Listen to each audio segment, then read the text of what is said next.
to pop in real quick and respond to you with something that I told you guys I would do not too long ago. One of the things that I get in my email inbox a lot is I get a lot of really interesting financial stories and a lot of just tragedies in terms of things that have happened with people's wealth and money and things like that. And so what I decided to do was create something on Financial Juneteenth TV called Black Wealth Confessions, where you can actually confess to your biggest financial mistakes.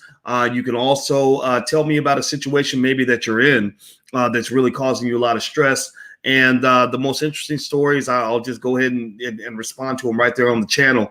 So anyway, I will go ahead and start today. And so the one that I got today was really interesting. I'm going to talk about this, and then I'm going to actually go upstairs in a second. I'm going to read this to you. Hit the thumbs up button, by the way, if you haven't done that yet.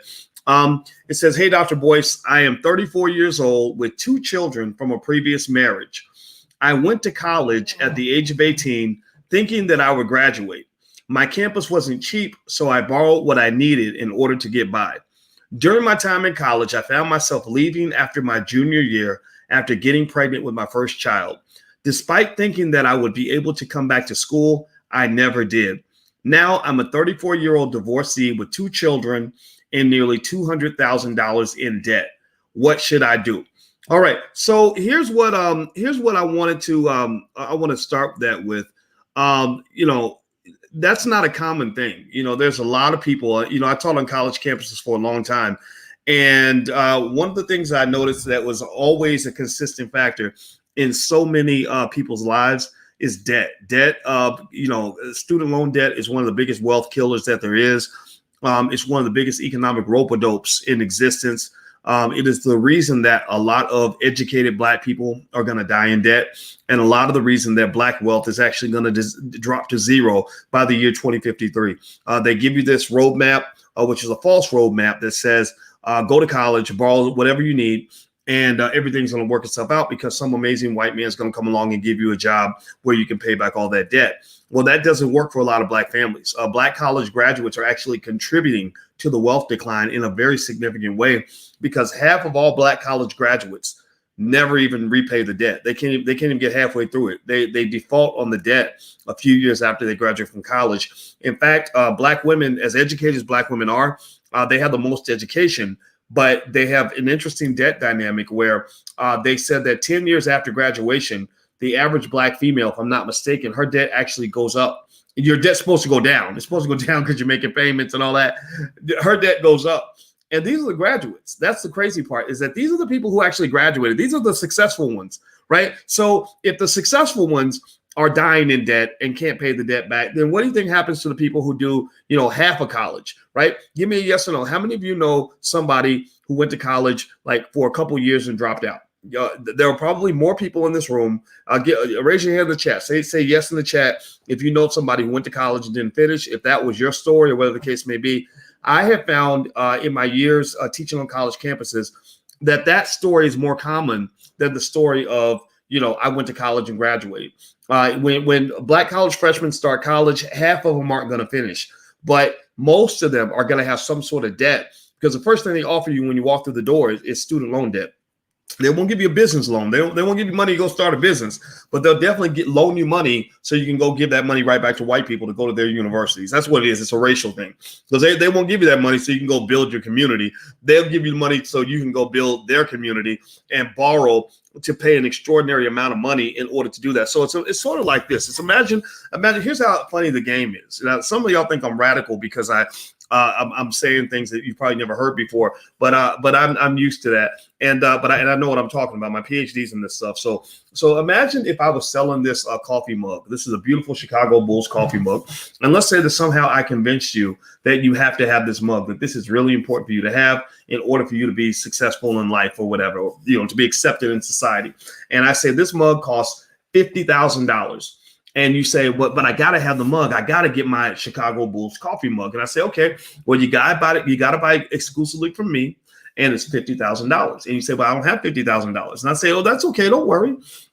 Here's the contract. Just sign right here on the dotted line, boy.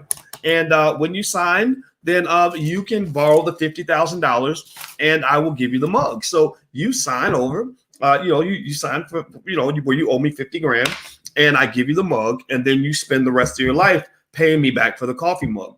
That's what Dr. Claude Anderson refers to as the doctrine of unequal exchange. That's how Black wealth got this low in the first place. It started in Africa around the 14th or 15th century, where they were trading and receiving valuable things. The Europeans received valuable things like oil and gold, and well, not oil. They didn't use oil as much, but gold and timber and silver and everything else. And the Africans weren't receiving something of equal value, right? So the same thing happens when you go to college. You engage in the doctrine of unequal exchange, where you have this massive debt, $200,000 in debt for an education that could have been given to you for maybe $10,000, $20,000, $30,000, right? And then what happens is that you're supposed to have an economic engine that allows you to repay that debt. And most people don't have that. So you end up underwater in your life, right? People talk about being underwater with your house, where you owe more than the house is worth. Well, a lot of people are underwater with their life, where their debt is higher than their economic earning potential based on whatever it is that they received in order to get a better job, whatever the case may be.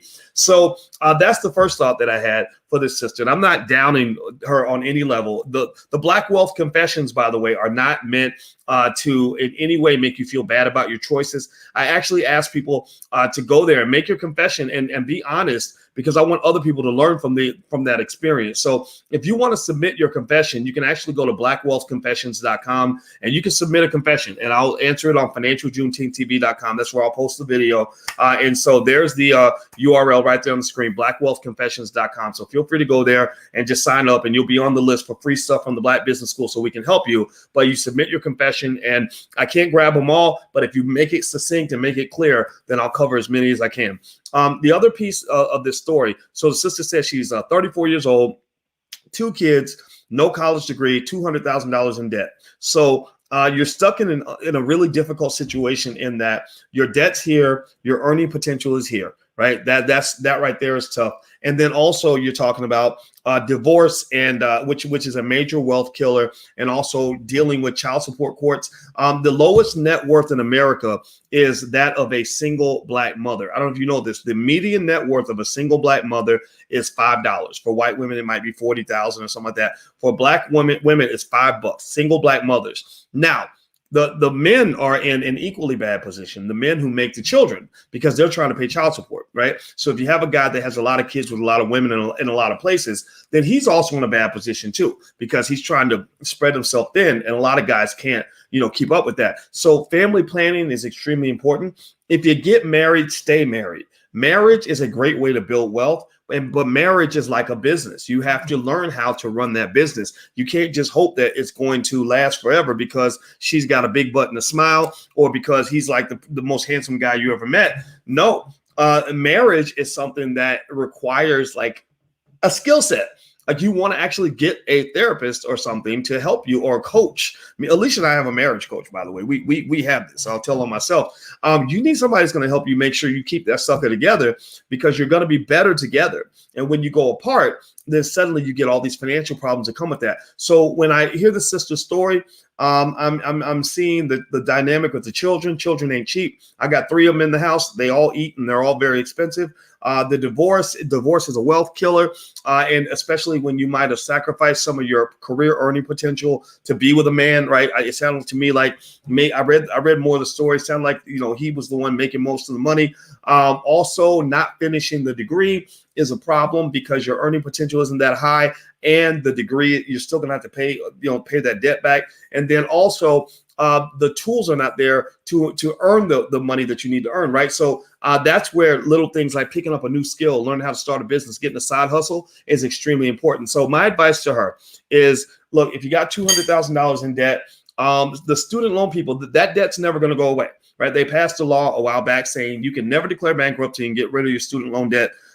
To be quite frank with you, Joe Biden was also on the front line of that. This is not telling you about voting or anything like that, but he was. Go look it up. He really pushed for that. And so now you cannot declare bankruptcy on your student loan debt, but you can sort of work with them to, because they know that people can't pay this stuff. They know that student loan debt is out of control, right? So if you work with them and give them what you can, you can kind of push it to the side. It's not going to be the best for your credit, but I've seen people push it to the side and work on building their side hustle in their spare time so they can increase their earning potential. So you're getting a better economic engine that'll help you tear down that debt. Okay, so the bottom line is you're gonna have to figure out how to earn some money. It sounds to me like whatever job you have isn't going to help you do that. So I would look into the side hustle, starting a business, and then with that income, investing in things that are going to generate income, and then that will allow your earning potential to grow, which reduces that mountain of debt in terms of the challenge of overcoming it. $200,000 in debt with a $30,000, $40,000 a year job is very depressing. But what if you could increase your income from $40,000 a year to $70,000 a year? Well, then it's not as bad as it was before. You get it under control, so you can then maybe get some assets. Maybe you own a house now, right? And then now instead of wasting money on rent, you're putting money into your home, which is increasing in value due to capital gains, which therefore gives you a bigger asset base where you can eventually go back and conquer that debt. But I will just tell you, if you got kids, really talk to your kids about student loans. Don't let them get caught in that trap. That's the number one trap that is killing Black wealth. And it's all because they've convinced us. They lied to us and told us that everybody had to get these college degrees. And these suckers are not cheap. And they don't even give you the skill necessary to earn enough income to really conquer the debt. I wasn't really able to conquer my student loan debt until I started a business. And then at that point, I had the revenue and the resources to be able to do it. Before that, it's hard to pay off hundreds of thousands of dollars in debt or tens of thousands of dollars in debt when you're not making that much money on your job. So that's my 2 cents. That's what it is. I'm going to go. If you want to leave your financial confession, just go to blackwealthconfessions.com. That's blackwealthconfessions.com. It's right there on the screen. Also, if you want to get text notifications when I go live, feel free to text the word Boyce to 31996. Text Boyce to 31996. I'm out of here, guys. Have a good day. I will check back in real soon, and I'll bring you a new confession every day or two. That way you can learn from other people's mistakes. And when you write your confession, just be honest. Just, lay it out there. It's anonymous. I think that we can learn from each other's mistakes. And I have, like I said, this is what I do. This is my thing. So I can break it down for you. Do I think college is a scam? No, college is not a scam. It is something that if you do it wrong, it can really screw you. But if you do it right, it can really benefit you. So that's how I would define college. I was a college professor for a long time. My first book was actually called Everything You Ever Wanted to Know About College, in case you got kids going to college. But at the end of the day, I would just say, be really careful with that. Don't think that magically going to school, borrowing any amount of money to go, and then getting a degree in any field, it means somebody's magically going to hand you enough money to go back and pay that debt. It does not work that way. Life does not work that way. You got to be smart. So take care. I'm out of here. Have a good night. I'll see you soon. Bye-bye.